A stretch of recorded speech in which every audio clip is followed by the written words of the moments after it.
He can't focus with that amazing shirt.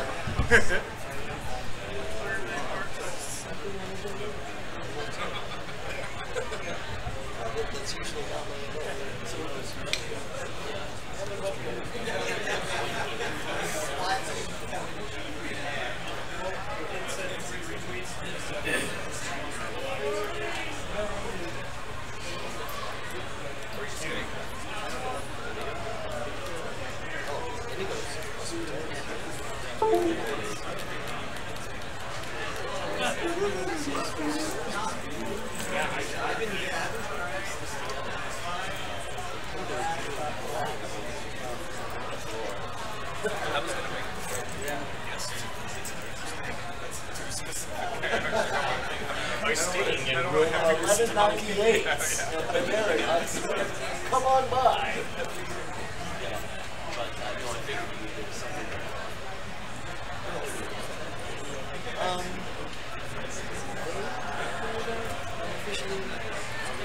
I'm on vacation. As people do, go on vacation. With my best co-host of Hacking System, Jason, decided to leave our families for 3 months, share a townhouse in Los Angeles, to be able to be closer to Tom, as two bros do. Yep. And also, because it's it's convenient for me, it'd be like, well, why not move everything to Sundays? Because I got a party from 7 a.m. Monday until 12 p.m. Friday. Because we're rocking so hard. Welcome. If you're here for CordKillers, you're in the right place. If you're dropping LSD for the first time, please report to the second one. If you're here for Anthropology 201, you're going to the wrong place. No, I mean, not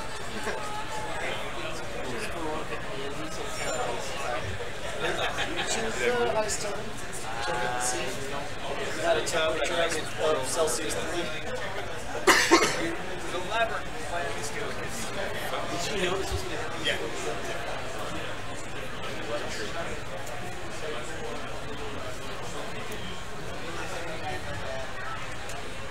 Hey. Hi. What's up? Yeah? Thanks for coming.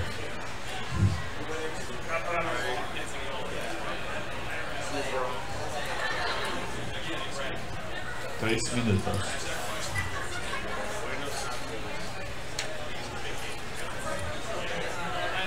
Hey, Mike's Tank.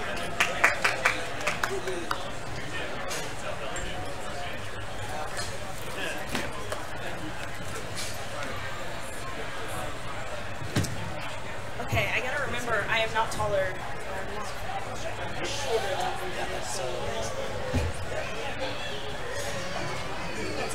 Nicole Spagnuolo?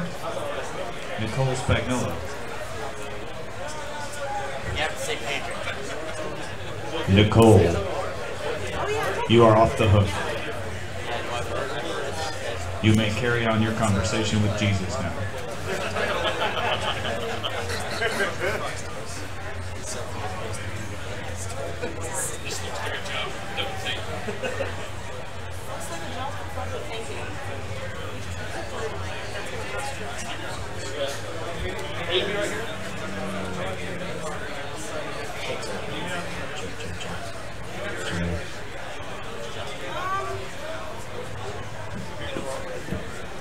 Ladies and gentlemen, in accordance with DragonCon policy, there will be no beards longer than Jesus.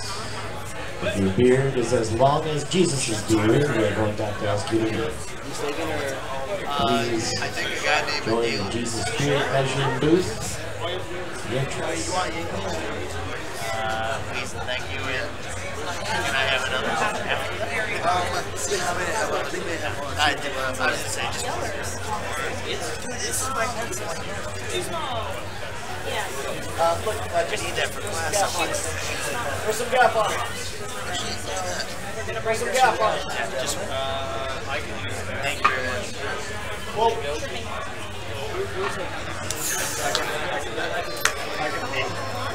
Watch your feet. Who's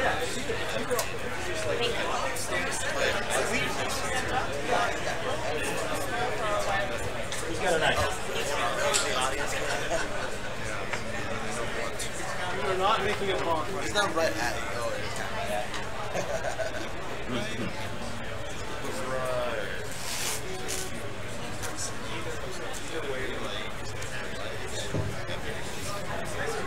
Man, it's like you're a hacker or something. fair. I've already got it. Put your mic where you want it, when you want it. And effective.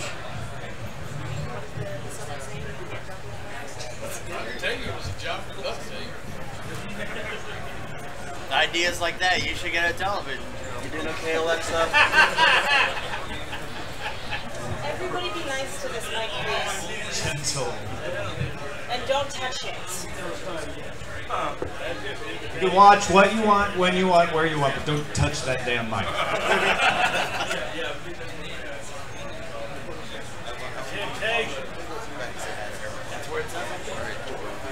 You break it, you buy it. Should you do anything before you buy it? Like maybe try it or something? You try it, when you touch it.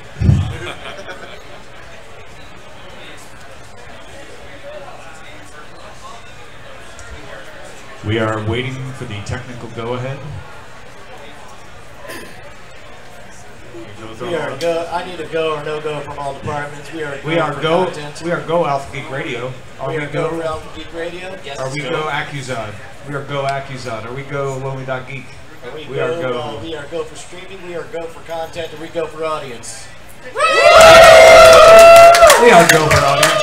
Commencing CordKillers in 5, 4, 3, 2, 1. Happy to hear.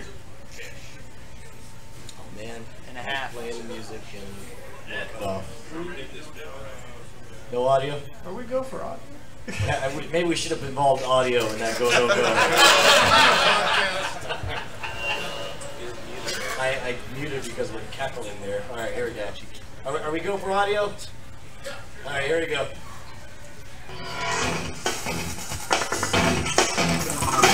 Ladies and gentlemen, welcome to CordKillers live from DragonCon 2014! Our mission to report the intel from the front lines of the cord cutting revolution so you can watch stuff you love where you want, on whatever damn device you choose has taken itself to Atlanta, Georgia. Brian Brushwood. Yeah, I'm Tom Merritt. Hey man, normally this is the part where I'd say something about the opening clip, but it turns out that the opening clip is our nationwide journey, courteous of our amazing patrons. That's what we call you, amazing patrons. We are joined today by none other than Fraser Kane of the Astronomy Cast. Hey guys. Thank you for coming all the way to Atlanta just to be on CordKillers. All the way from Canada, man. You put me on the schedule. Yeah. And I didn't realize that this was the Atlanta show. Well, but I yeah, am we such a professional. No. That I, once I realized I had to make the journey. You are the man. Let's get right into it with our primary target. This week, Google did not buy Twitch. Wow. Did not see that coming. Was everybody wrong on that one? Actually, there's a lot of work being done. That's a really stupid way to say people are still rumor mongering, but there's a lot of people. You can say work. You just got to do the air quotes. Yeah, right. There's a lot of work being done. And I guess it is work, but a lot of people are trying to figure out what actually happened with Google, because apparently there was a deal with Google, and the best reporting that I've seen is that Google wanted a breakup fee in case the antitrust people said, well, you already own YouTube, you can't own Twitch too, and Twitch didn't want to agree to a fee, and so Amazon swooped in and bought Twitch for $97 million in cash, a total of $1.1 billion. In stock, right? I mean, is the based on the valuation, the amount that they bought? Yeah, $970 million in cash, and the rest was stock. Can we queue up a bunch of pointless speculation from Brian and Tom wondering about Google buying Twitch over the last couple of weeks? Okay, so is that, could we get that video to roll somehow? I cannot. Yes, we can have a highlight reel of how wrong we are. Well, Brian, we don't know if they're buying them. By the way, we have these very credible reports. If you'd like to see a highlight reel of all of our wrong speculation, we suggest you watch episodes 1 through now. Okay, I can't decide. Number one, I understand this is the right play for Amazon to do something daring and bold, and you've got some stats about Twitch that make it a compelling buy. 1 hour and 45 minutes spent on the site per day on average by people who view it. These people turn it on and leave it on. 1.35% of all downstream traffic in the United States during peak times. And you're probably used to hearing, well, Netflix is 20%, but that puts Twitch in the top 5. Like, they download a huge number of people, a huge number of people download them. And 1 year ago, Twitch wasn't even equal to headline news in the size of its audience. This summer, Twitch is bigger during primetime hours in the United States than CNN, E!, or MSNBC, and occasionally it even passes MTV as far as the number of people watching it. Here, let me go both ways here. I'm going to start by making a case of why this is late night at DragonCon. This is a terrible, terrible investment. Now, I understand why Amazon wants to do it. They need to make a bold play, but understand, and on the surface, I can see how this moment is the exact same moment as Google buying YouTube. YouTube, of course, was seeing explosive growth, but it was seeing it on the back of pirated, copyrighted content, right? The case, sure, the case could be made, right? Likewise, this is all based on, at the same time, we're watching Twitch begin to crack down on any kind of background music. They started implementing the copyright ID system that will black out the audio 30 minutes at a time, so you're playing a Star Wars game, but if it hears any of the Star Wars soundtrack, it suddenly shuts that all down. Now, that doesn't affect the live streaming, but it does affect the content library on there. So I think in Amazon's mind, they're thinking, this will be our YouTube, we're buying in at something at the height, we'll clean it up, we'll make it copyright neutral, and everything will be fine. The difference is that it turns out that people really love to make and post videos. YouTube stumbled into an entire new genre with the video blogging world and of a new form of content creation or whatever. Whereas Twitch is only a scaled down version of watch someone else do a thing, only now they're in the middle of adding all these rules to where if it's an interesting thing that somebody possibly, because right now it's only archived content that they blank out the audio on. You're telling me that's never going to go to live? It's so scary, like freaking, there's a reason YouTube did not roll out and still makes you sign a contract every time you do a hangout on air. They're like, you better swear to God you don't play any copyrighted music or else you're out of this program. You're telling me that's not going to come visit on Twitch and you're telling me that's not going to shut this thing down on its appeal right now? Yes. All right. Well, and it feels like a no-brainer for Google. Like, Google must have just been kicking themselves that they weren't able to pick it up because it feels like such a good fit for what they do on YouTube and all the. I mean, they've already got this enormous capacity to handle all this live stream content, and this is just another kind of live stream content and then some additional hooks that they could put in to support different video game systems. You can imagine some ideas. So it seems like a really natural fit for Google, which is, I'm sure, why you guys were so behind that idea. So it feels like Amazon did it as a defensive move. They swooped in and blocked Google from being able to take this thing. And I don't know, it feels like Google could still roll this out. Like, you want Twitch? We'll make Twitch happen at YouTube. Oh, I fully expect to see that because right? YouTube Live has been kind of floundering.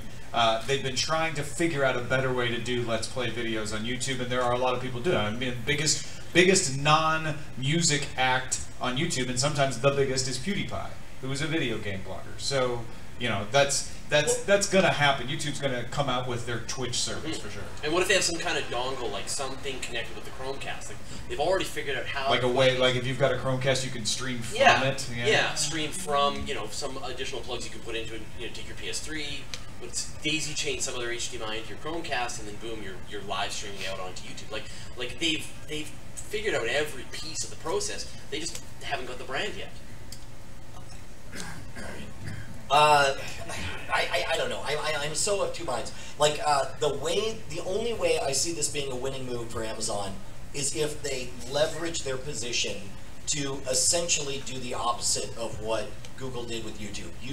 Google immediately overcorrected and played fair, and instituted the copyright ID platform, and shut down anytime anyone played any copyright music or whatever. If they do that on Twitch, what's the point of Twitch? Why not use any other streaming platform? I don't think they'll do it on Twitch. I think they're fundamentally different situations. When Google bought YouTube, YouTube was seen as playing videos of television shows that they shouldn't be, and Viacom sued them. And Google overcorrected, not necessarily because they wanted to be good guys, but because they were getting sued by Viacom, and they needed to show good faith efforts. Like, no, we're not building our business on this. That just is something that happened, and we're doing everything in our power to correct it. And they're still reacting to that, because remember, that Viacom lawsuit wasn't settled not that very long ago. What's going on with Twitch is music related. They have all of the video game companies signing off on this, saying, yeah, we get the value of this. We want you to do this. It's not, oh, I'm streaming copyrighted content from the video games. I mean, there's some stuff with Nintendo going on, but most of them are fine with that. It's figuring out people playing music in the background. And Emmett Shear is bending over backwards to say, no, we don't mean the music in the games. We only mean you're running a radio station while you're doing your game, which people can hear regular songs from Spotify or Pandora. Yeah, but I think it's going to get bigger and weirder than I think. Like the song, that feels like it's a copyright, issue that they'll be able to figure out some kind of proper licensing and get that solved. But what do you do if, for example, the advertising they're making from Twitch starts to be more than the video game makers are making from their video games? Like, they're going to want to cut of that revenue. Sure. Yeah, and so right now, it's kind of like the way Netflix was able to get all that content early on and be able to say, oh, we've got all this content, we've signed all these deals, suckers. Stars. Yeah, right? And they have this great content, super cheap. But then later on, once the companies, the content owners started to realize what this was worth, they changed the nature of their arrangements. And so right now, Twitch can run all these video games live and free and whatever. Yeah, they run into some copyright issues. But what's going to happen when the video game companies really wake up to the potential of this marketplace and start to put their hooks into Amazon and Google and anyone, right? And the answer is, well, I understand, like they've already done the deals one way. PS3 or PS4 didn't come with a stream to Twitch option. Which am I getting that right? Which one? They streamed to Twitch, right? PS4. Yeah. They that deal happened one direction because they wanted to make it easy for people to share, and so the revenue streaming. If they're like, hey man, you want us to continue to have Twitch be the service of choice? Well, then we need to see some two-way street on this. And my guess, I wouldn't even be surprised if built into the deals that they have right now is the opportunity to renegotiate, and if revenues hit a certain amount, that they that the money starts flowing the other direction. Yeah, I think there's no evidence that the video game industry really feels that these Let's Play videos are anything but a benefit to them. And even if Twitch starts making money off them, I think what that means to the video game companies is, hey, that means that it's popular enough to make money off of it, and therefore we're able to sell more video games. And there's just fundamentally a different approach. I don't think that's the biggest part of this story, frankly. I think that's bordering on fear-mongering. I mean, we talked about the whole Twitch copyright thing previously.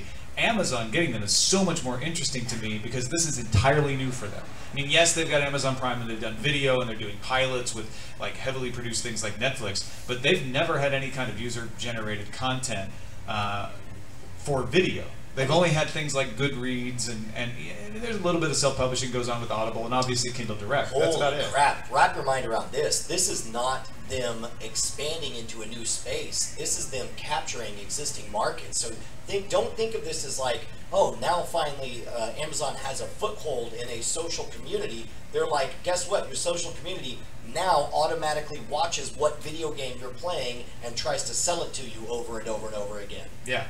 Absolutely. I mean, it's going to be easy to buy a video game from Amazon, from Twitch, and wait, back this up. It's annoying enough that I can't. Then I have to go into incognito mode to search Amazon for certain products, or else I get ads, and they're all like, "Hey man, we know you look for this." I'm gonna stop talking. Take two. Back massager. But like now, it's like you can't turn it off. It's like, hey man, we know you were watching this Call of Duty game. We know you watched this old one, and guess what? This old thing is now re-released at $5 sale or whatever. I don't know how great that's a whole separate conversation about advertising and tracking. I mean, that's not just Amazon. That's the entire internet. Okay, you're saying I don't like things on the internet because they track me. Sure, but I think that's a really good point because there isn't like YouTube can't like as you are watching YouTube videos, they're not like actually digging out the content and then chasing you around the internet. So are you sure you don't want to buy that? You sure you don't want to buy that? Yeah. I guess like they are, you really enjoyed the kitten video. Are you sure you would you like a kitten? Yeah, I think we're going on old rabbit holes here. All right. That's fine. Yeah, the cookies and the torrents, that's going to be the problem. What's going on here in my mind is that Amazon just bought the next ESPN.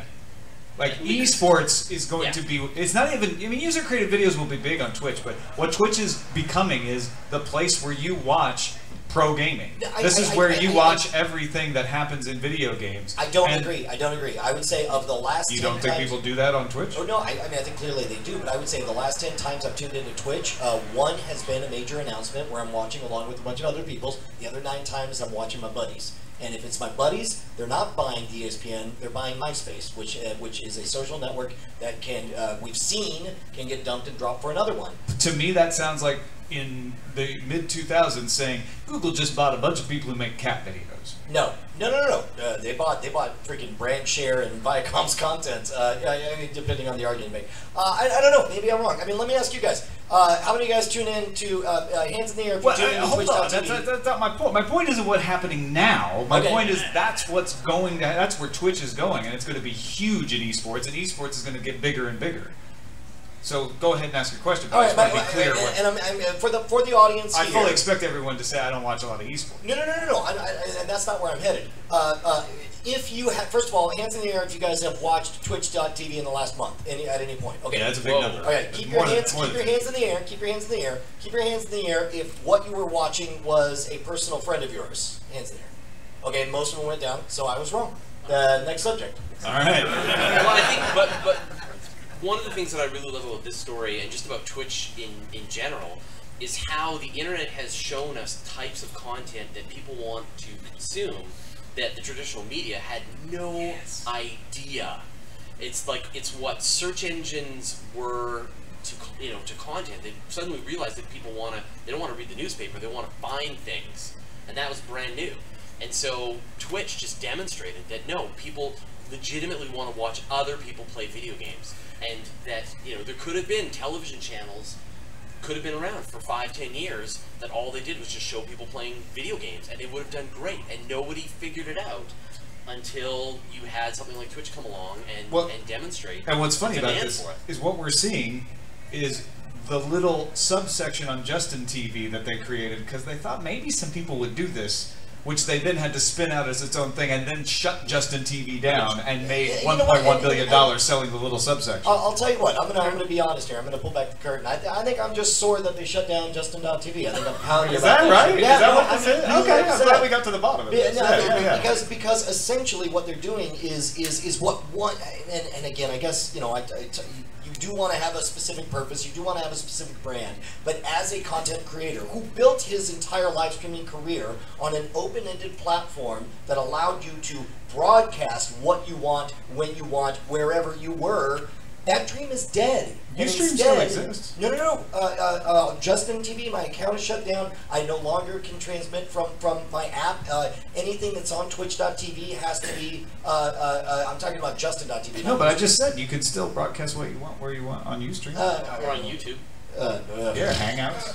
You just backed the wrong horse.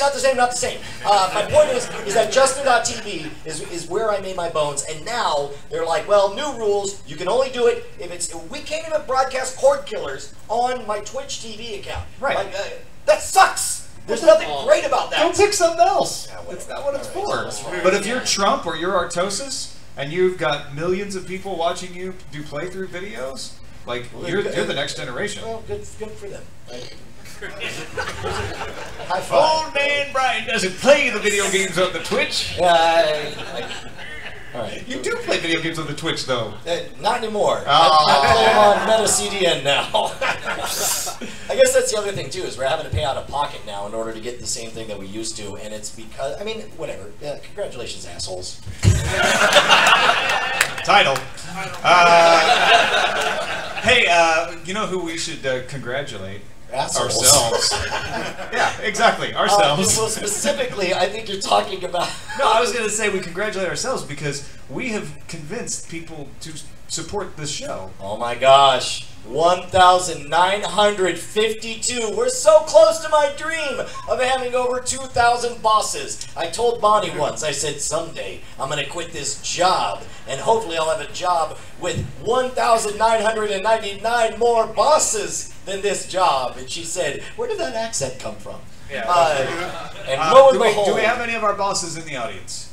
Thank you so much. Thank you. We love it when you call us your bosses. Oh, that's fantastic. We thank you guys. Patreon.com/CordKillers is what makes this show possible. Thank you guys. Time now for some signals intelligence.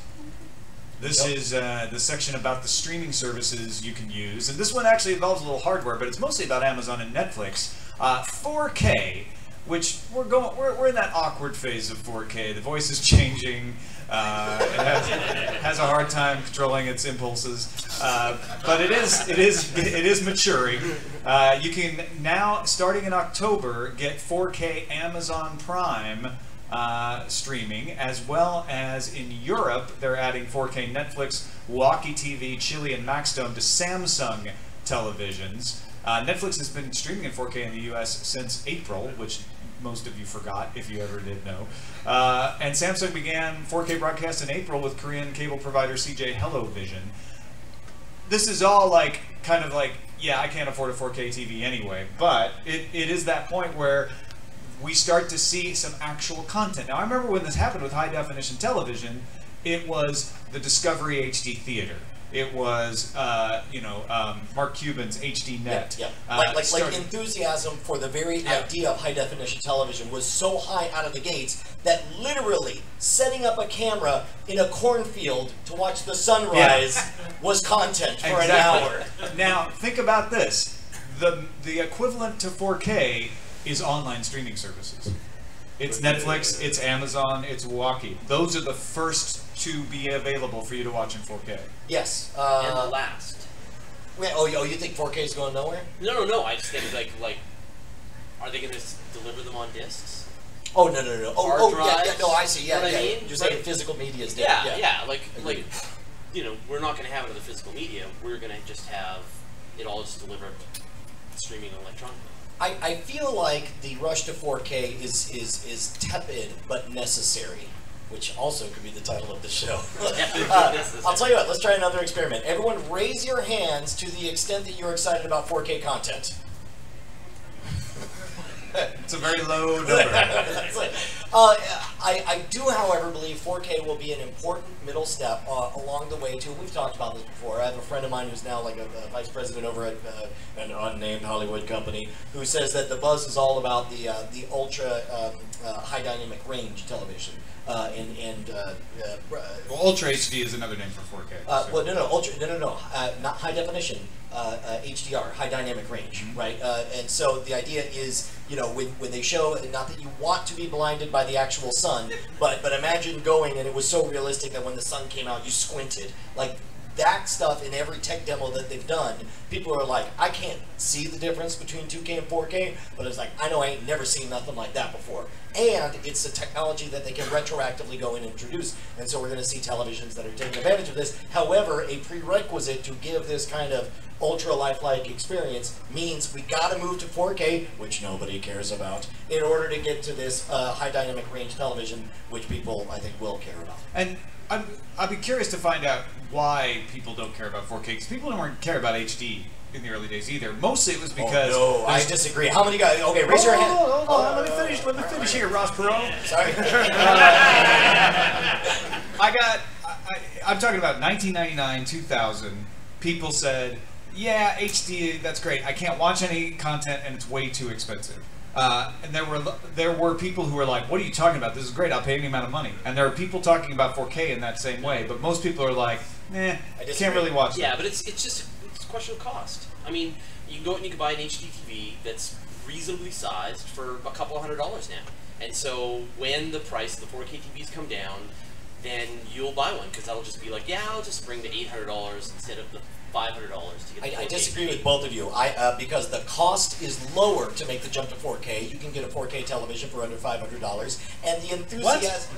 Yeah. No. Have you guys not seen the 4K? Because I was going to buy one as a computer monitor. Go to Amazon.com. And what's that? Oh, you can. Yeah, you can. Okay, you buy a Hisense technically 4K TV. Okay, Yeah. Whoa! All Sorry, right. Professor Jerks-a-lot.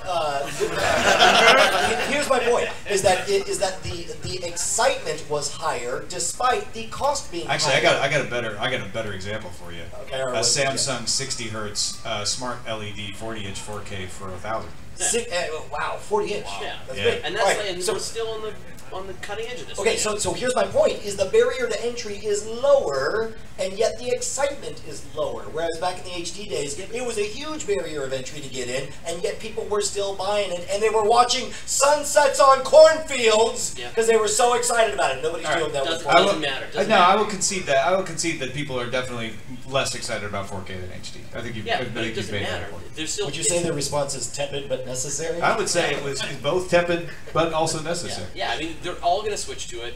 You're going to go into the Best Buy or Costco, if people still go shop there, and say, you know, I want a TV. Well, do you want the 4K or do you want the HD? And people, because it's an extra $50. Because to me the point here is like making HD. it's not about the level of excitement, but 4K will become the TVs that everybody buys. Yes, that is definitely. And a thing. I find it fascinating that the first type of content delivered is not through DirecTV on HDNet.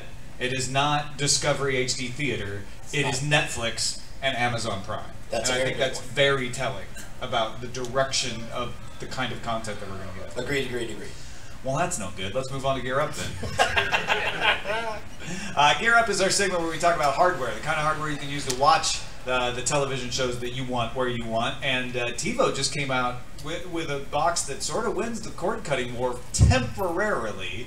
It's called the Romeo OTA. OTA stands for over the air. It's $49. So it's half the price of a Roku, or the price of the base model Roku, if you want to look at it that way. Has 4 tuners, 500 gigabytes of storage. 5,000. No, that's No, a typo. it's a That's typo, 500 sorry. gigabytes. Terabytes. Thank you for making sure that my typo was public, even though I corrected it on the fly. Yeah, I'm editing it right. Okay, fine. See, it says 500. 500 gigabytes. 500 gigabytes. 4 tuners, 500 gigabytes, compatible with the TiVo Stream, and does Wi-Fi. The difference between it and the $300 one, which I bought, which is the only other TiVo that has over-the-air capability, is that more expensive TiVo had cable card slots. This one has no cable card slots. It also doesn't support the TiVo Mini. But they're saying it's available in a limited edition at Best Buy. I don't know what that means. They're like testing the market. That's what it sounds like. To be honest, I think it's a smart thing. I think less is more. I think that we've seen a huge response with the Chromecast. All it does is take what's on your gizmo and put it up on the thing, you know, give or take. This is a case where it's like, we know you got Netflix, we know you got a Roku box, we know you got X, Y, or Z. It's like, let us capture all that over-the-air stuff and take care of that for you. So you think this is a good reason to keep over the air around Oh longer? no, get rid of it. It's Oh, stupid. now you're just baiting It's a him. waste of bandwidth. But for somebody in reality right now who's cutting the cord, who has bandwidth issues or whatever, this sounds like a fantastic So solution. why is it limited edition? That's the part that puzzles me. Because yes, this is great. This is what we all wanted TiVo to do, and it's an excellent buy. TiVo's interface isn't perfect these days because the apps can be weird, but the TiVo interface with the guide is great, and it's definitely the best over-the-air tuner that I've used. It's just been really expensive until now. Why not just say, yeah, we're coming out with this thing? Because enjoy. Because now, number one, within TiVo, if there is a $300 product, and some part of the team said, "Hey, we bet everybody really just wants this $49 part." The sections of the team that are like, let's not undercut this $300 part," and then the other part's like, "No, but we really think we can make it up in volume." We're like, this is the compromise you do. It's, well, let's do a limited release and see how this goes. I don't know if it's different teams, but I'll buy that. Yeah, I mean, it's different parts of the same organism, Right. right? It is a political move to say, this is the future, and then you go all the way forward. But if it's like, you think this might be the future, then you release just that one thing. So Yeah. do you need a separate antenna to go with it? Yeah. I would imagine, yeah. Yeah, no, that's pretty typical. I would say you just replace whatever antenna you have, just attach it to a different thing. Well, if you've got an antenna, you can plug it into this. It's just a standard Right. jack. It's going to record your TV Yeah. shows. live from. By the way, 4 tuners for all of you guys who can name 4 over-the-air shows that you would watch it once. Simultaneously. Or even care about, Yeah. or even pretend like Yeah, you were going to get around to maybe Honestly, watch it. for $50, yes, please. 4 tuners, because I will never have a conflict. Well, exactly, Exactly. and that's Yeah. what they're really doing. Yeah. At that point, it's super I think what TiVo's worried about is the cable companies, because where they've been making all their money, according to the earnings report, is from the cable companies. TiVo subscriptions rose by 1/3 to 4.8 million in the second quarter of July. So those of you who are like, hey, who cares about TiVo anymore? They're actually doing well, and it's because of cable TV partners like Virgin Media in the UK, Ono in Spain, Comhem AB in Sweden, that they're able to continue to go forward as a company. And if they put out a successful no cable card product, that's going to piss off all the Actually, I partners. take back all my points before, and I concede your point, because that's definitely what it is. When they've got that kind of a whale on the hook, they're not going to screw with that. That's why it's a limited release. Hey, real quickly, we have T-shirts from the Night Attack place. Night Attack, available? and we got Diamond Club T-shirts. They're all available over here. $15 for a shirt, 3 for $30. If you, we may have a few left over. These are every year we do 1 run of shirts. They're limited edition. We never do them again. The leftovers will be sold at nsfw.scamstuff.com. Well, it's a little secret kind of Diamond Club place, and all the money goes to me. So that's great. No, actually, it goes to me and Justin, and then we buy drinks for Tom. So it's a meritocracy. It works out, yeah. It's a meritocracy, and that Tom gets all the drinks. All right, let's move on to Under Surveillance. These are things you can watch on the services that you can subscribe to. Amazon is greenlighting another batch of TV Kid pilots. Things like The Stinky and Dirty Show, Buddy Tech Detective, Nico and the Sword of Light, Table 58, Just Add Magic, about friends who find an old cookbook with magical recipes. Those are good. We can talk about why Amazon's adding kids shows, and I think it's important to do so, but I'm more excited that Patrick Warburton has made a deal with Sony Television to shoot a pilot for The Tick on Amazon. So excited about We're definitely going to get 1 more episode of The Tick. Maybe more. 1 more, like the pilot. Yeah. I'll tell you what, man, Patrick Warburton has been amazing to watch, because in 1 moment he went from being, putty on Seinfeld to he became the Tick, and he's stayed the Tick ever since. Every time I ever hear him on anything, he's the Tick. Yeah, I was a huge fan of the animated version of The Tick. I was a huge fan of the video version. Amazon pilots, even the ones they pick up, have not been terribly successful. And I'm not going to say The Tick's going to be their House of Cards, but could it be better than their Arrested Development? Maybe. You know what? I'll be happy if it's their BoJack Horseman, which is already approved for more seasons. But I mean, the other story about them greenlighting the kids shows is pretty smart too. I mean, Yeah, really, absolutely. right? really. I mean, like, what a way to keep people in your ecosystem. My kids just run the shows they like on Netflix again and again and again, and they're just like burning a hole in the Netflix. So Have you noticed, like, I don't get Amazon. I guess you're a full cord cutter, right? I forget when it was. I think I was turning on Cartoon Network in a hotel because I'm a grown-ass man. And I was astonished at how much of the advertisement was for Amazon Originals. I guess you haven't seen that. Has any of you guys we can't noticed get Amazon TV in Canada, so. Yeah. All right. I have to say, it is entirely the right thing to do to go after children's programming. Netflix has a lot, but Amazon Prime has been doing a great job of developing original programming. It's proved to be pretty popular. Current children's shows coming in the months ahead. Tumbleleaf comes on September 5th, Creative Galaxy on October 3rd, and Anadroids on October 30th. So if you're looking for that kind of stuff for your kids, you might want to look at the Amazon Prime. And what's funny is it's not, for the record, you're not looking for it for your kids. You don't care what your kids are watching. If you're tired of your kids complaining about how they watched everything on Netflix, guess what? There you go. You'll add Amazon Originals. Let's move up to the front lines. These are some other stories in the news that we want to give at least 60 seconds of attention to. I'll start us off. Netflix dropped $2 million to get access to the first season of The Blacklist, which will show up for U.S. users September 7th. Now, I get The Blacklist has got a cult following, and that's a smart acquisition, but $2 million, that's the most they paid for anything, apparently. I'm going to For a agree. show? I mean, how much did they pay for House of Cards? Well, for an acquisition, I should Right. say. That's just the rights to a clarify. show, Yeah, yeah. yeah, yeah. I was just realized that I can't find Don't worry my about timer that. around. Okay. So, so we're just gonna have to wing it. Yes. We're gonna have to estimate. Uh-oh. Nicely done, Zach. Zach Holder in the audience. By the way, quick round of applause for Zach. And that's all the time we have for that. YouTube can now queue videos to Chromecast from its webpage. Not only that, but you can now cast whole playlists. Now, explain this to me. Does this mean that it still has to go through your computer, just like the Chrome add-on did, or? Yeah, it just means you can queue stuff. Okay. You didn't used to be able to do that from the You had webpage. to individually. Oh my gosh, Yeah. no! And as a matter of fact, the moment you just said that, I had flashbacks to realizing why I never used my Chromecast with my kids. Is because I was like, I had to come back. In fact, my 6-year-old discovered Bill Nye the Science Guy, and she wait. Already? I'm No, gonna that's use from the previous Oh, one. from the previous one. Okay. She discovered Bill Nye the Science Guy, and of course, there's a billion old pirated copies of it on YouTube, and she loved each one. But I had to come back every 20 minutes and reset it up on the Chromecast for her to watch it on the screen. So that's huge. So you can just make a Bill Nye put it on your playlist. watch it Somebody later already queue. has. So like right now, you can watch video. You can put it on your watch it later queue, and that's a playlist. And playlists will play on the Chromecast, won't they? Playlists will play on the Chromecast from some places, but apparently they couldn't play from the webpage before. Now you can. So congratulations to all of you with 6-year-olds who just discovered Bill Nye the Science Guy and wanted to play pirated copies of it on YouTube. Perfect. Netflix will launch an original series in French late next year. Marseille follows Mayor Robert Terreau, who has been in office 25 years and is facing off against an ambitious young politician. Netflix calls it a tale of power, corruption, and redemption, except in French. And this is part of them. They're launching in the next couple months in France and all across Europe. But I'm assuming they're just gonna dub it. No, this is for France. Well, I understand, Right. but you know. No, they're shooting it in French.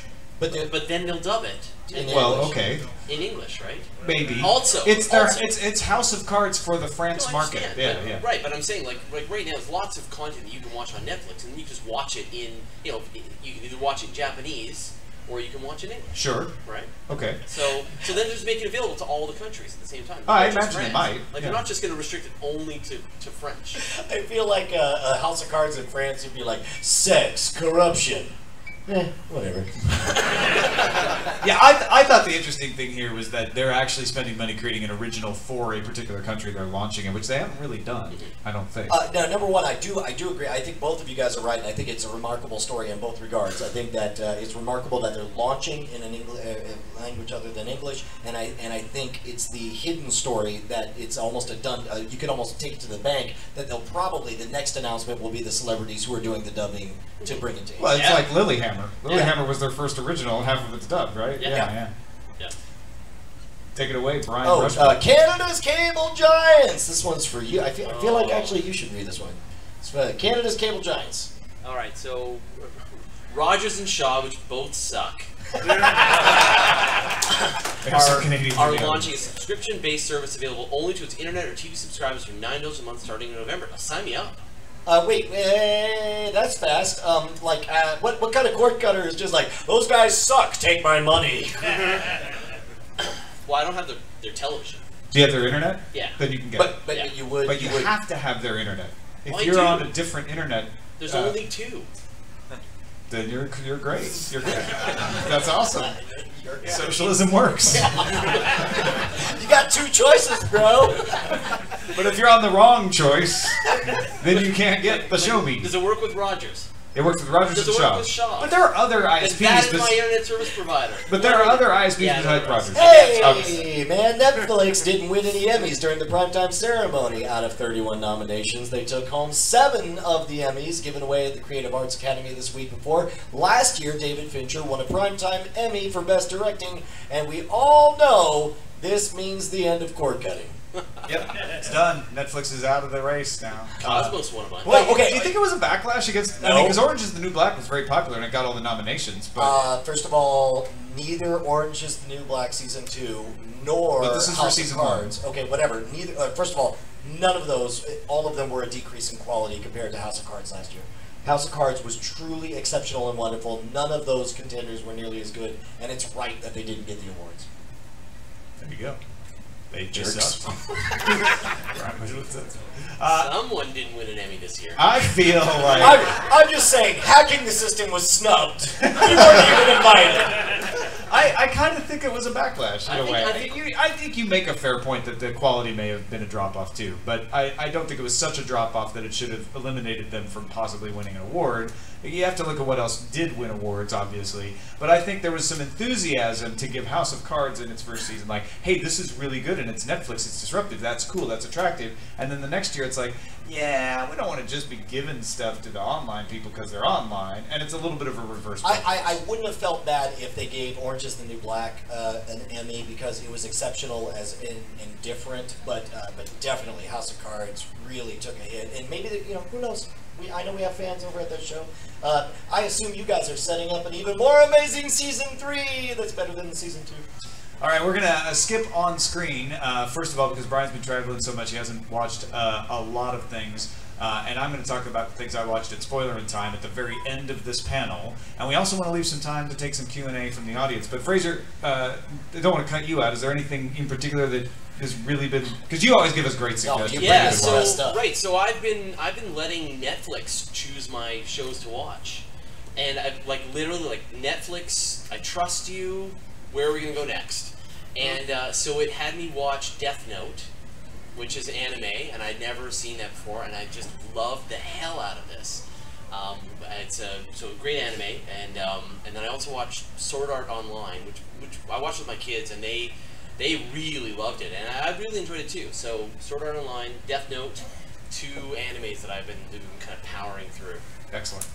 All right, we're going to take some dispatches from the really close to the front, actually right literally here in the front of the room. We've got a microphone set up, just come right on up. If you guys there was one guy back there waving his arm earlier, and this is your chance. He got frustrated. He was like, oh, he took off. All right. So anybody who's got a question, first come, first serve. We have about 15 minutes left, and then we got to talk about what we're watching. We'd love to hear from you guys. If you've ever wanted to write an email or had a question for us, just come on up, get in the line, and ask away. Hello, sir.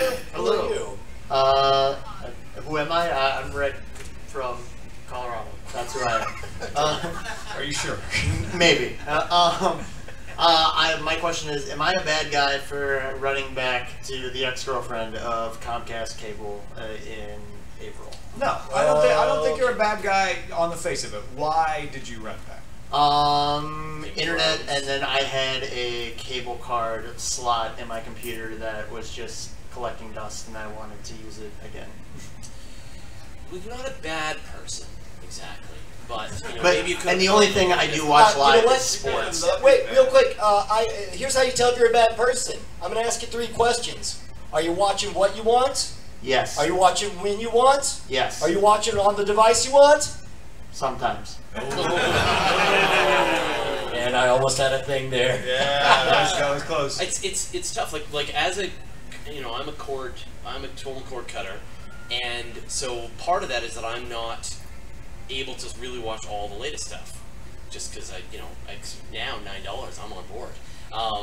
But so for me, I'll just when I'm in the mood to watch a show, I will go to Netflix or I'll go to YouTube or any of those sources, and I will pick from the vast store of human content and watch a thing that entertains me. And so once you get off that treadmill and stop having to it's time for Game of Thrones and everyone's watching, so I gotta watch it too. Although I will say there's something to be said for that whole experiencing it, being part of that moment with everyone. For sure. But I think you can remain fully entertained with the amazing resources that are out there now. Which, by the way, for the record, there's a loophole in the whole Game of Thrones scenario, and I tweeted about this, but nobody really picked up the ball on it.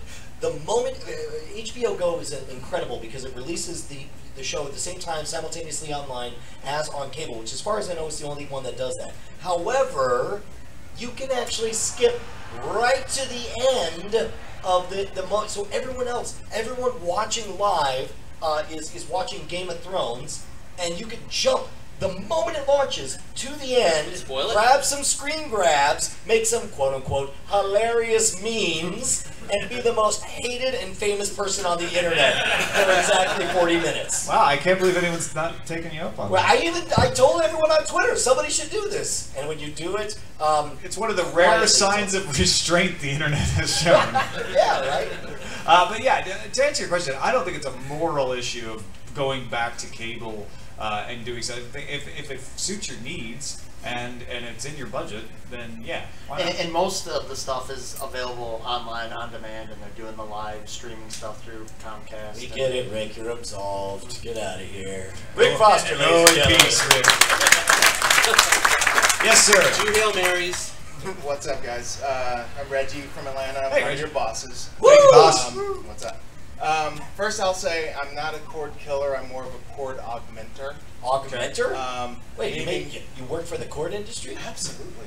We make some fabulous stuff out of unicorn ears and mithril.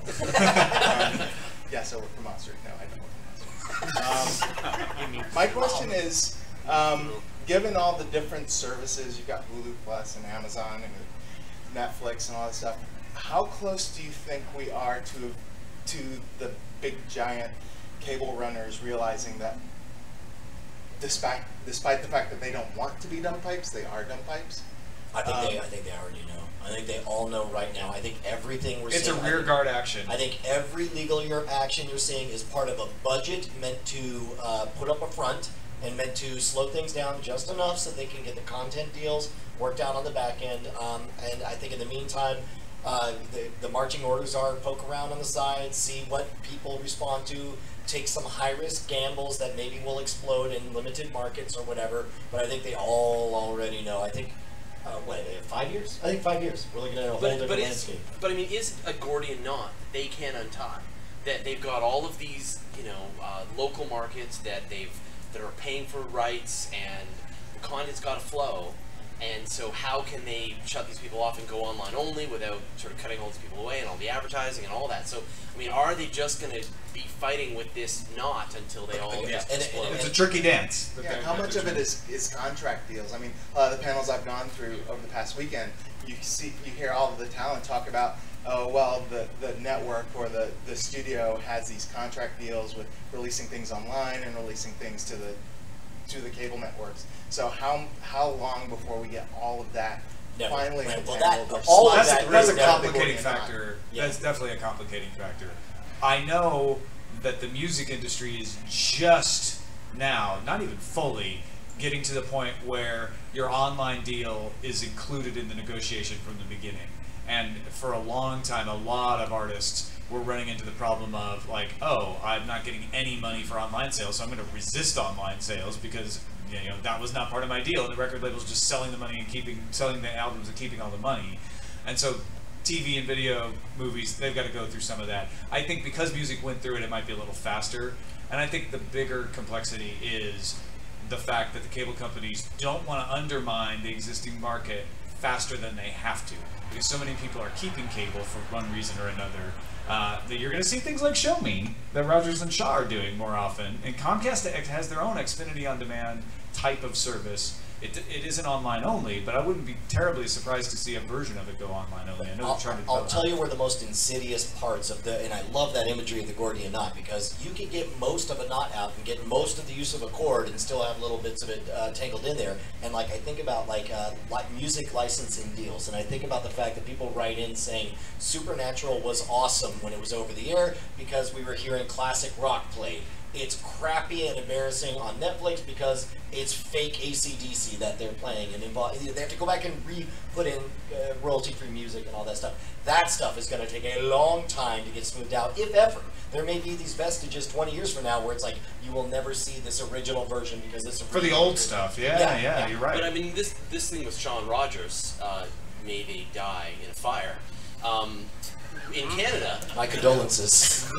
He needs the infrastructure, obviously. Yeah, but so people if won't they're get going to it. offer me $9 a month for like what is this? All I can eat television on demand. Well, it's Netflix, so Sure, it's not but- all you can eat. Sure, I but mean, then, it's all well, you right, but but it's all you can eat of a because small otherwise bucket. I'd be paying $100 a month to Shaw for television, for cable, and I would have to have a PVR to record this stuff. So how Pabst Blue Ribbon. How on earth they V as in I'm sorry. video. Pabst Blue Ribbon. how are they going to be able to offer what is a $100 service that? Well, because a $100 service gives you a whole lot more. That's going to be the argument, right?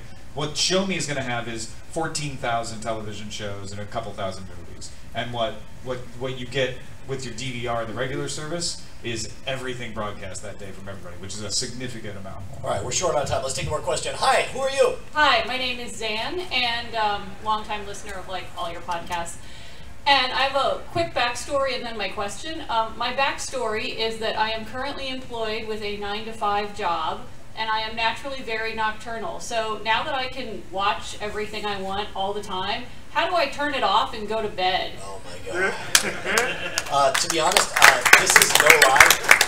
This is why I never, not since high school, I've never had a television in my room, because I used to be like, oh, I'll watch TV and fall asleep to it. That's something that people do, and I was never able to, which is why I switched over to audiobooks, and I thought I can fall asleep listening to an audiobook then. Because it's like I would lay there and I'd put it on the most boring crap, and then I'd be all like, you know, isn't it hard to tie a shoe? And my eyes will pop open against my wall. I'm like, oh, it really is hard.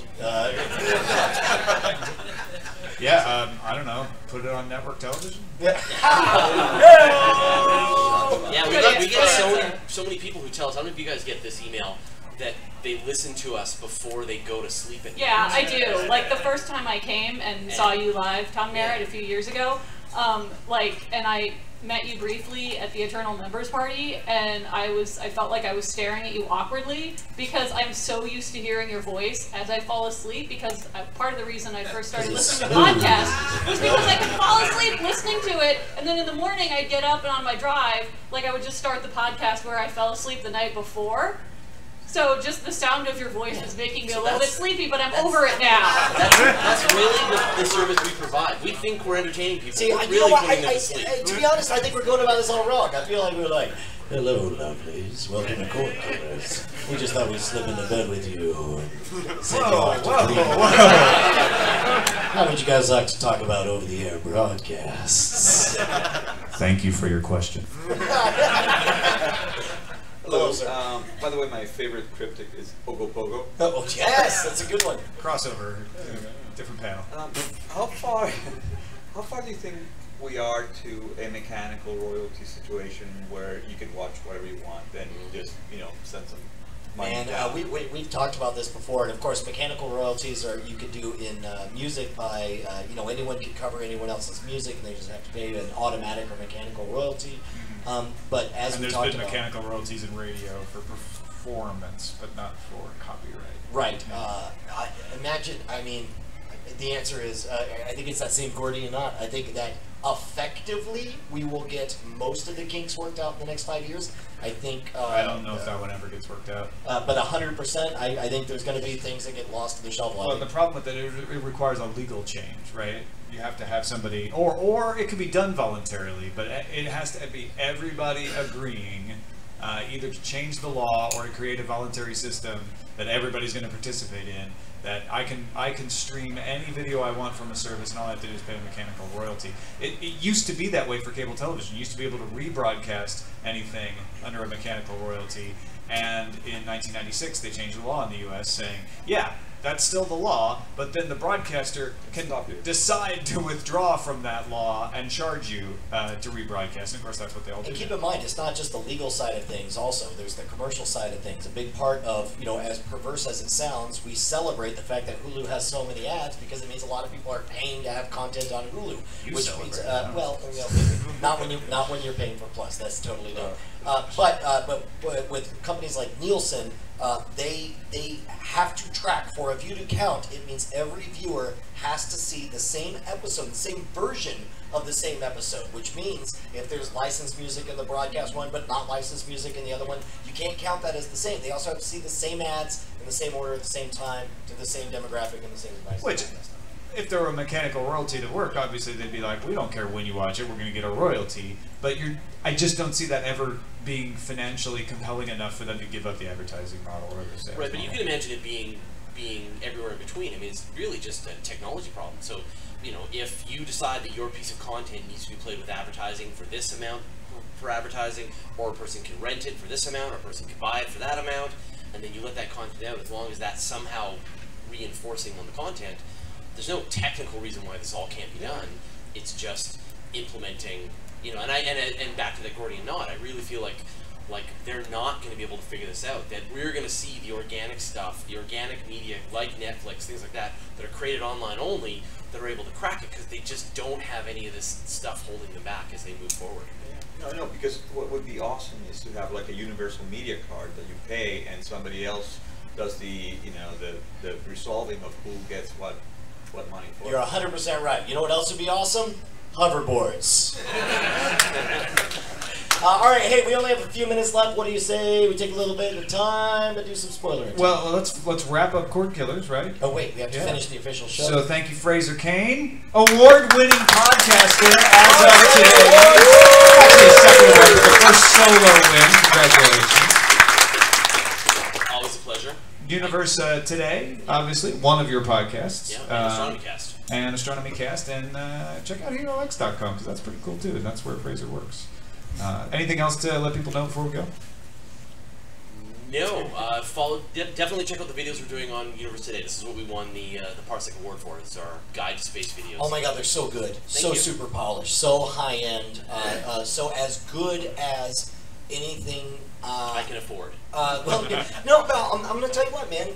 Wrap your mind around this. Like the production quality of your program is in every visually objective measure superior to that of Cosmos in 1980. You know, it's like I mean, wrap your mind around the democratization of this. Now all of a sudden, like you are able with your production budget and your time to create something as good, and they pop and they're in, they're out, they're delightful. I've been showing them to my daughter, and thanks for everything you do, man. Great. Thank you, Fraser. Thank you, everyone, here at DragonCon in Atlanta, Georgia. Give yourselves a big round of applause. CordKillers.com, CordKillers@gmail.com. And thanks to our patrons. We'll see you next time. Woo! Jump, jump, chicka, jump, jump, jump, jump. All right, here we go. I just called our show Junk a lot. Yeah, me too. we have a problem. Jigga junk. Jigga junk is actually kind of cool. All right, we're good for starting spoiler time. Okay, and this is enough of a pause, I assume. Yeah. I'll figure it out. It's spoilerin' time, live from DragonCon in Atlanta, Georgia. I was starting to get tired of applauding because we just finished the CordKillers show and now we're starting spoiler time. Let's you just came restart through. the show over and over again. Through. It's going to be a shortened spoiler time this week, partly because we've both been traveling and not watching as many things. So let's get right in. Let's Zach is applauding for less editing. We're going to start off with BoJack Horseman, which was released on Netflix, and then talk a little bit about The Shield Season 3, Episode 3. I only watched the first episode of BoJack Horseman. My impression so far is I would like to see a second episode. I'm still unconvinced, but there were some funny things. Did you happen to watch any of the book? Okay, first of all, BoJack Horseman was like they went overboard on. I mean, obviously there was enough friends of friends to get everybody who's anybody involved in this stuff. Stick around just for the credits to see all the amazing comedy legendary names that are associated with this. I'm not going to try to remember them right now. It's late and I'm drunk. You and I could both talk about the first episode, and then I'm going to spoil you. Oh yeah, go ahead. I don't think it's the kind of thing that really is bad. The first episode, I think, was very, we only had very 4 minutes. It was very, very hot and cold. Like when it was funny, it was very funny. I laughed out loud sitting alone, and then I would. It was very much like, that's funny, that's not, that's not, that's funny, that's not, that's not. That was my first episode. Right, okay. Yeah. Going through the remaining 12 or 13 episodes, it gets to there's a surprising, they shoot surprisingly high for the depth of characters and for the depth of personality. And in fact, near the end, you have kind of a transformative arc with BoJack Horseman as you realize how, spoiler alert, how shallow his life is. And there's this like drug-induced sequence when he envisions what his life might have been like if he had followed, the girl he's interested in 20 years ago and lived a quiet life up in Vermont Hills or whatever. And sure, I'm the dad of a daughter, and so to watch him grow old and have this psychedelic vision of this kid or whatever, get a little, it tugged harder at the heartstrings than I thought it was. Which means, going back to, I liked it so much more by the end than I did at the beginning. looking back on that first episode, I could totally see them knowing that these were tepid jokes, knowing that they were kind of falling flat, but knowing that they couldn't cut them because they needed to introduce this character. Oh, we can't cut that because even though nobody's laughing at this joke, we need to keep this character and introduce the fact that he used to be an alcoholic to go to Well, and that's the brilliance of Netflix, right? Is the audience is much more willing to forgive that because they're like, well, I can just go right to the second episode. It was, and maybe I'm wrong about this, but it was weird because as I went through the episodes, you could see like it was first 2.5 stars, and then it dropped down to around 2 stars per episode, then it went up to like 3 stars per episode near the end. It was as though there was this arc that as people were getting more of the backstory and seeing that this is a transformative story because you see betrayal, you see redemption, and the cartoons that you see at the beginning are not the cartoons you see at the end. All right, I'm going to mention The Shield real quickly here, and I apologize that this is going to be a very short spoiler in time, but we wanted to at least get you one this week rather than skipping it entirely. Season 3, Episode 3 is called Bottom Bitch. It's about a prostitute who seeks the help of the police in her quest to bring down her pimp. And there's also an important Captain Acevedo moment where an ally, a political ally, gets busted for solicitation. And he feels some pressure to let him go, and he doesn't. So that's obviously some foreshadowing for a problem in his political future. But most of this is about Vic Mackey resisting helping this woman who's playing a prostitute because he has helped a prostitute in the past. How did that work out for him? And it didn't work out very well. It tore his life apart, and she ended up dying. So the hard part about this is realizing that this woman is different than this person, and she's played as meaner and a little pushier, and yet she's the same woman who plays like the really nice guard on Orange is the New Black. Oh, really? Yeah. Wait, are you kidding? The I'm young not one? kidding. It's the young, like, really with the really big eyes. The dorky? Yeah. Really? Yeah, she's the prostitute in Episode 3, Season 3 of The Shield. Hold on, which episode was that again? It's called, yeah, thank you. Bottom Bitch. All right, so Orange is the New Black. All right. Yeah, and I couldn't place her at first. I was like, gosh, I've got cognitive dissonance with this character because she's supposed to be like real pushy and street smart, but there's something telling me she's really nice and kind. And then it actually helped to figure out that she was the Orange is the New Black actor because I'm like, okay, yeah, I can separate that. But it was pretty crazy. That's awesome. Mostly, this episode is connective material, though. There's not a lot that happens in this episode that stuns, which is, I guess, typical for the third episode of the season. Awesome. I'm sorry, I'm trying to find pictures. You're still trying to find find prostitute. All right, well, that is it for a very shortened spoiler time. You watched more Fargo, right? No. Oh, I saw the word Fargo on you. I watched the second episode of Fargo. So you're I did watch more Fargo. Why don't you spoil it for me? How's the second episode? I don't. You have 1 minute. Do I? It was more Fargo, right? It was much better. Yeah? Yeah, it was very much the kind of show where I said, I have to watch the next episode, okay, even though I didn't have time. All right, yeah. I'm in. That's it, folks. Spoiler Time is a service of CordKillers Networks. You can find us at CordKillers.com. Thank you, DragonCon. We'll see you next time.